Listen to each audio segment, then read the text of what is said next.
My name is Navarra, and I am 30 years old. This year, I didn't even wait until midnight.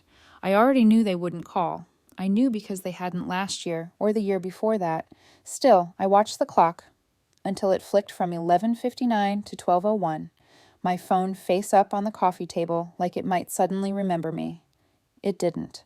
I turned 30 in a silence that felt deliberate, the kind that sits heavy in your chest and makes you wonder how many times something has to happen before it stops being an accident. The worst part was I had reminded them this time. Not dramatically, not with guilt. Just a casual message in the family group chat 3 days earlier saying I might do something small at home if anyone was around. No one replied, not even a thumbs up. I saw the read receipts, seen by Mom, seen by Madison. Silence. I told myself they were busy. Life happens. I had no reason to make it a big deal, except it always seemed to happen to me. That morning, my son jumped onto the bed shouting for waffles, blissfully unaware of dates or expectations. My husband was already in the kitchen, batter mixed, strawberries cut, a single candle stuck awkwardly into the waffle iron. He kissed my cheek and said happy birthday like he meant it, like it mattered. It should have been enough. I told myself it was. But there was still that quiet ache, the one that comes from knowing people who are supposed to love you didn't even think to say your name. I tried not to check my phone again, but old habits die hard. When I opened Instagram, it was right there. Madison, standing in an empty living room with floor-to-ceiling windows and brand new hardwood floors, grinning like she'd just won something she'd never worked for. The caption read, "Thanks Mom and Dad for helping me get this place. Couldn't have done it without you." I stared at it longer than I should have. This was the same sister who had called me last month crying because she was about to be evicted. I'd sent her money without hesitation. She never paid it back, never even thanked me properly. I didn't cry. I did not yell. Something inside me just collapsed quietly, like a support beam giving out after years of strain. I went through my contacts one by one and blocked them all. Mom, Dad, Madison, no message, no explanation, just done. The quiet afterward felt strange, almost peaceful, like I could finally breathe. It didn't last. 2 days later, at 9:06 in the morning, the doorbell rang. I was still in my robe, my toddler balanced on my hip, when I opened the door and saw my father standing there with a paper bag in his hand, and that nervous look he gets when he knows he's messed up. He said he needed to talk, said it was important.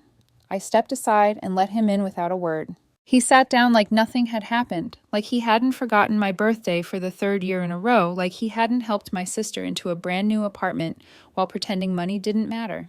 He started talking about Madison, about moving boxes, about parking downtown, about how exhausting it had been. He laughed at one point, told a story about her not understanding her buzzer system, like I was supposed to find it charming. I leaned against the counter and waited. He talked and talked, never once mentioning me, until finally he said he'd noticed something was wrong when he tried to text me about a surprise medical bill and realized he was blocked. That was the first honest thing he said all morning. I asked him if he even knew what day my birthday was. He said the 12th, then corrected himself quickly. The 11th. Blamed stress. Said they'd meant to call. Then he slid the paper bag toward me. Inside was a grocery store card and a $50 gift card. I stared at it, realizing this was what I was worth to them after everything. My dad watched my face carefully as I stared at the card and the gift card like they might explain something if I looked long enough. I think he expected relief, maybe even gratitude, like this small gesture could rewind time and fix the part where they forgot I existed. I finally looked up at him and asked if he knew how many times I'd covered their bills in the last 2 years. His brow furrowed, confused in a way that felt almost rehearsed. I reminded him about the internet bill when they were short, the gas bill the winter before, the power bill when Mom called crying about shut-off notices. I told him about the 4 times I Venmo'd Madison rent when her roommate bailed. Not once, 4 times. No repayment, no thank you. He didn't interrupt me. He didn't deny it. He just sat there, shoulders slumped, like he'd never added it up before. He said he was sorry. He said Mom felt awful. He said Madison missed me. Then he suggested we all meet for lunch that weekend, somewhere neutral, casual, just to talk and clear the air. He said it in that hopeful tone he uses when he thinks the worst is over. I hesitated longer than I should have.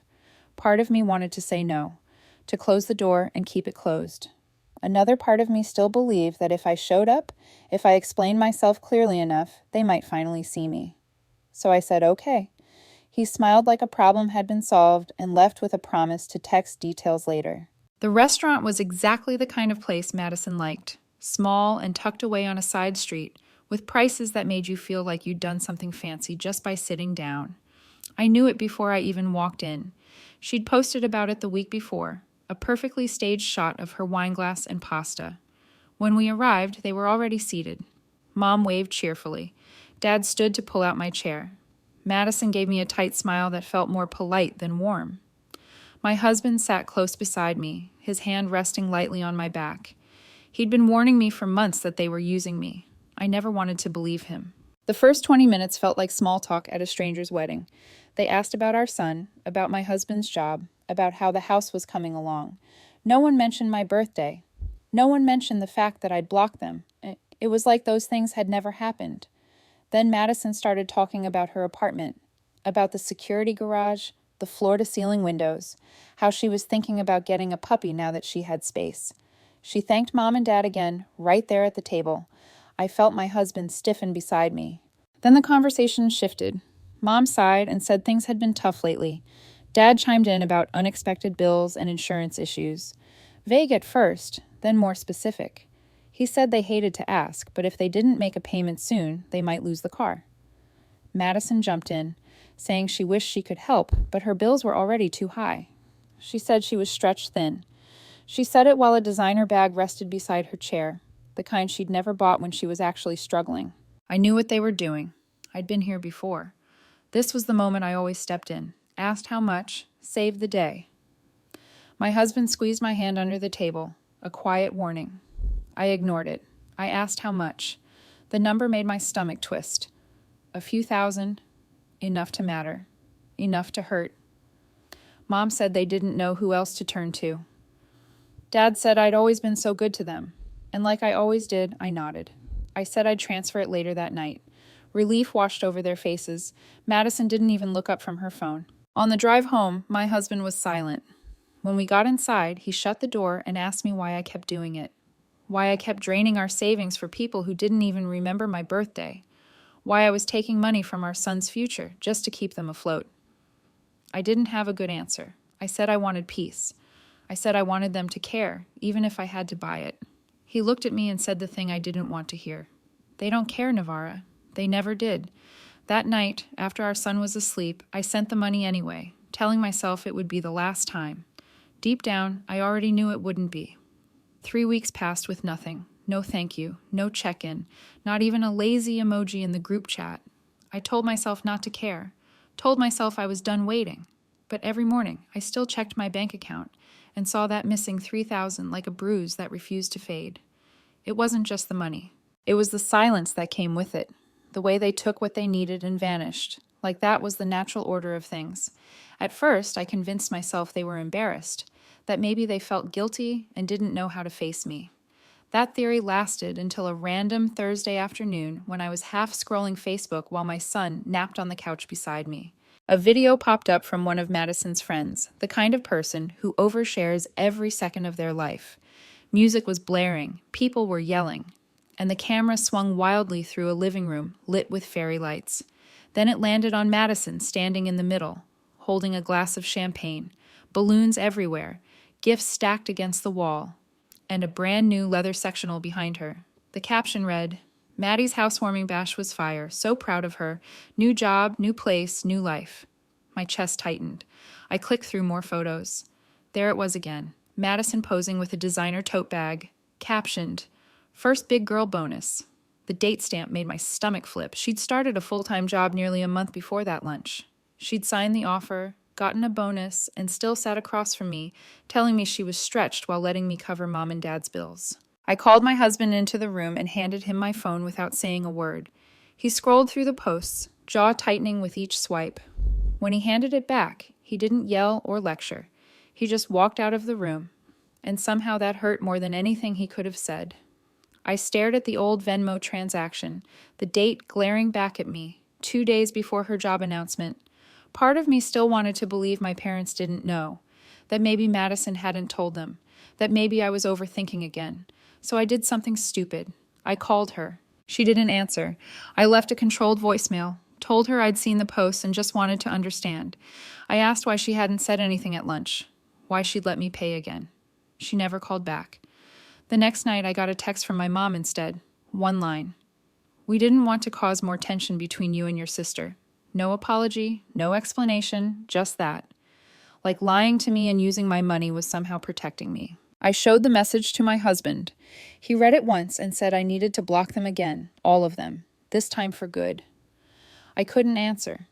I felt stupid, exposed, like every warning he'd given me was crashing down at once.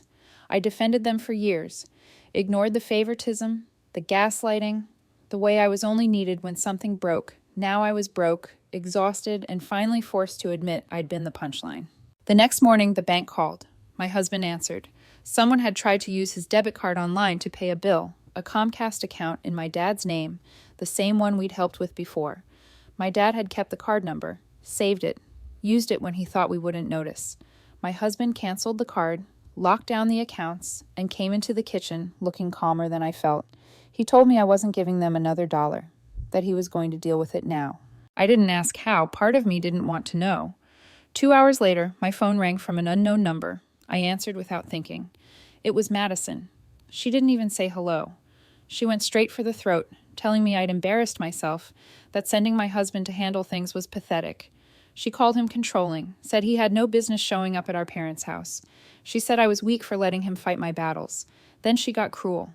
She said she was tired of me playing the martyr, tired of me acting like the victim, that just because I had a kid and a mortgage didn't make me better than anyone else. She said our parents helped her because she deserved it, and then she laughed. She told me I'd always be the bitter one, the one who kept receipts, the one who couldn't stand that she was loved more, that I'd never be happy because people like me always needed someone else to blame. I didn't say a word. I just listened until she hung up. I slid down the wall in the hallway and sat there, phone still in my hand, heart pounding, mind buzzing. It was like every quiet suspicion I'd ever had was suddenly spoken out loud. They knew what they were doing. It wasn't a misunderstanding. It was deliberate. When my husband came home, he found me there. I asked him if he'd yelled. He shook his head and said he didn't need to. He told me he'd gone to my parents' house, explained everything, and told them we were done. If they didn't give the money back that day, we'd press charges. He said it calmly, clearly. They didn't argue.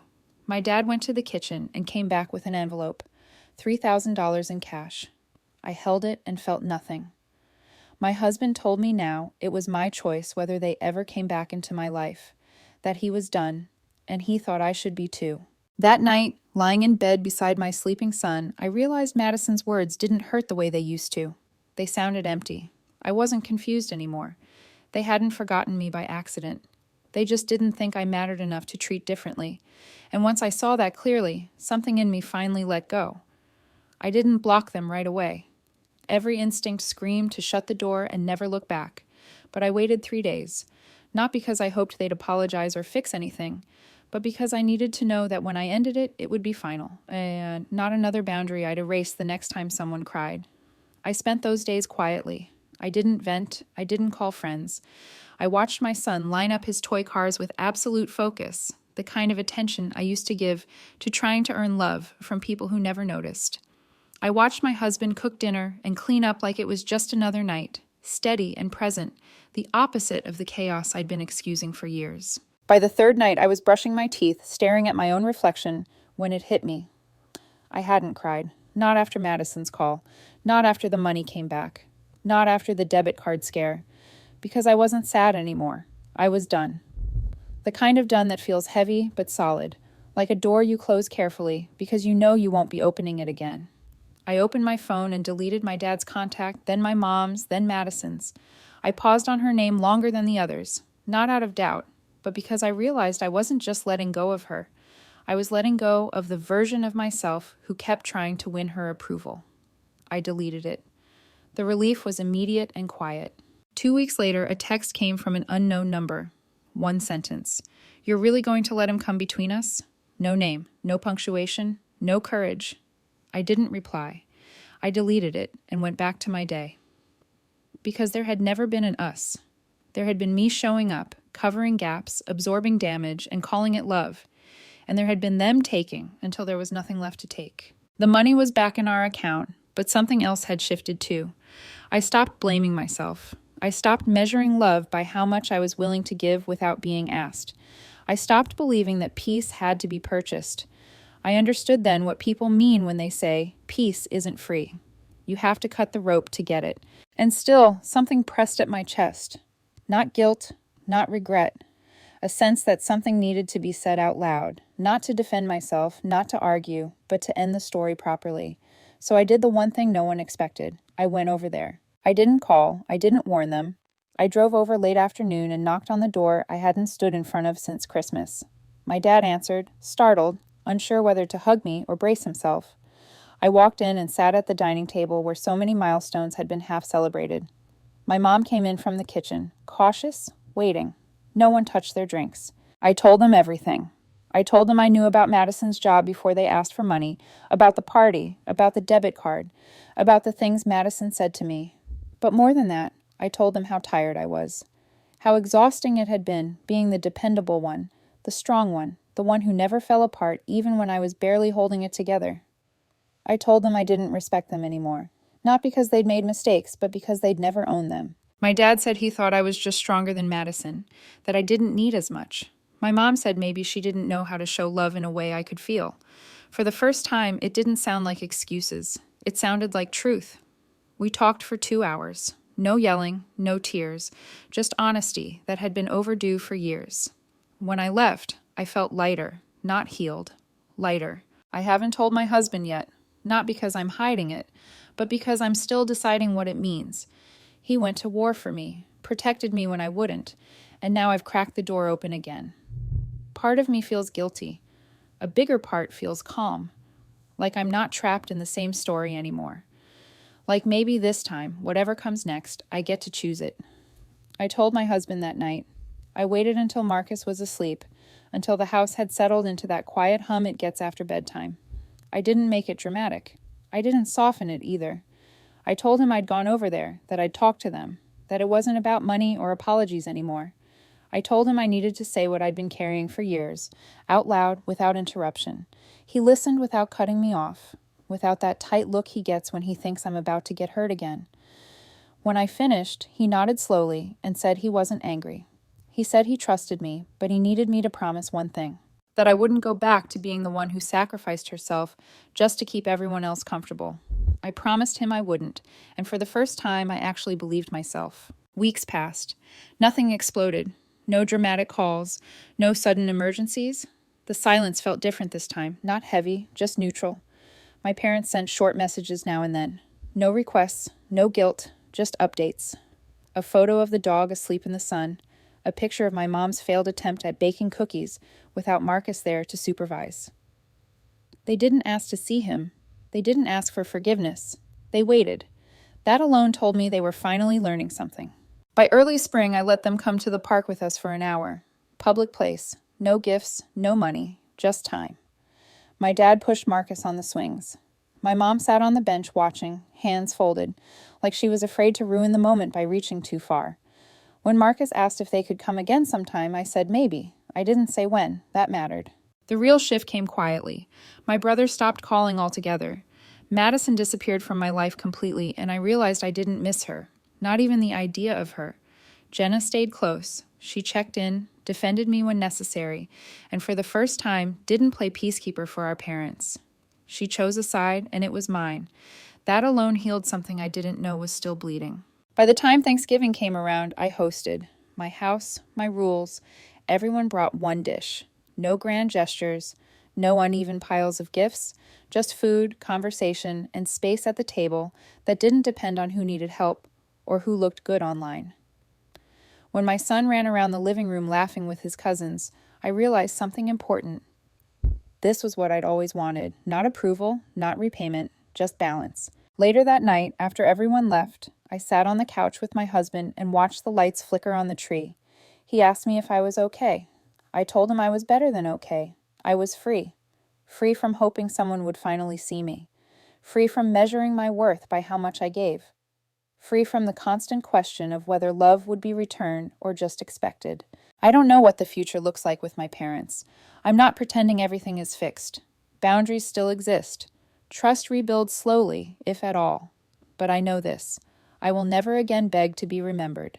I will never again pay for affection. And I will never again teach my child that love means being last in line. This year, my birthday came quietly. My husband baked a cake. My son helped frost it, crooked letters and all. My phone buzzed once in the evening, a simple message from my mom. Happy birthday, Karen. We love you. No excuses, no guilt, just words. I smiled, set my phone down, and went back to the people who had never once made me feel invisible. That was enough.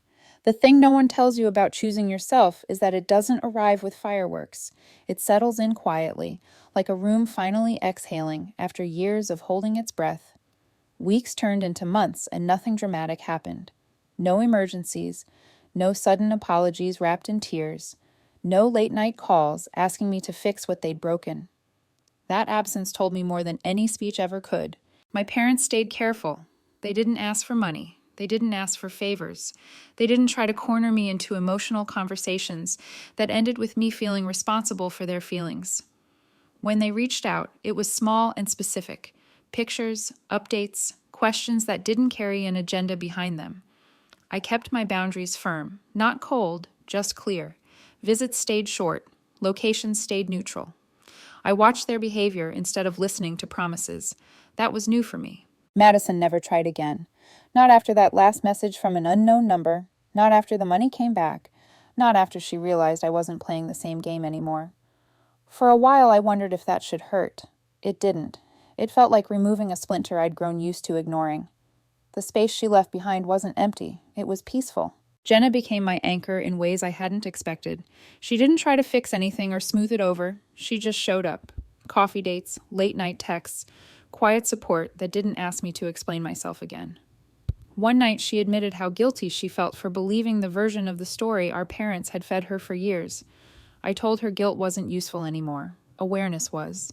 She nodded like she'd been waiting to hear that. The biggest change was inside my own house.